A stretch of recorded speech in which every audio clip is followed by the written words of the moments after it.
This is Simon Wishnowsky, and we've also got Dennis Wishnowsky here as well. And we're on their farm out on Mungoni Road, and we're going to go and have a look at their riparian area and start talking about what sheep and beef farmers can do in the environmental space, especially around water quality.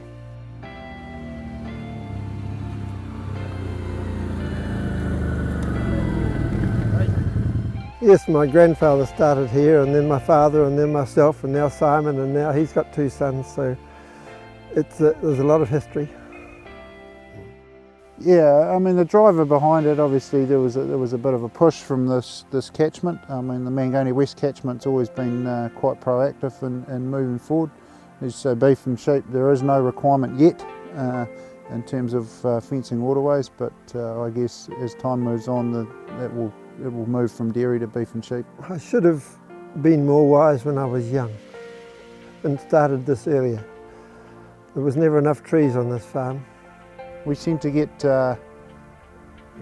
big water events, and it's just slowly carving the banks away. You can see down on there how it's just every year that bank just continues to disappear. Fenced off this area through here, right over towards the boundary, which is around just under 600 metres in length, so obviously 1.2k of fencing. It's worked out at about $14 a metre, so it's about $14,500 worth of fencing.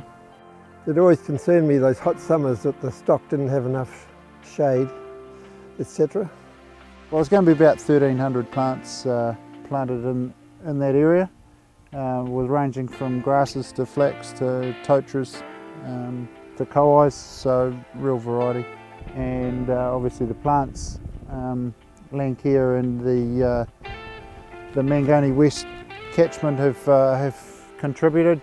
So the plants have actually been only about $1 each. The labour putting them in, we had the school jacked up, and it just happened to be the worst possible day of the winter, and the school fell through, so we've ended up doing most of it ourselves at this stage, using nieces and nephews and a couple of friends, and just ourselves. And as Megan said, our 2 young fellas came and gave us a hand one day, which will be looked back on in the years to come.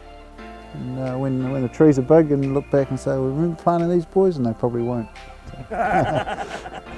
Well, my grandfather came from Poland in the 1870s, and when he came up here on horseback, he climbed a tree by the road and looked out across the tops and thought the land was flat.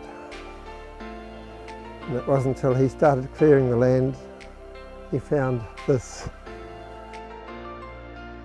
The sooner you get on and do it, the sooner you get to enjoy it. I mean, from Dad's point of view, he's probably, he won't see the best of it probably, worse luck, but in 20, 30 years it should be fantastic. And for the generations to come, I mean, hopefully I have a son that wants to carry on, and the family's had this piece of land or parts of it now for 4 generations.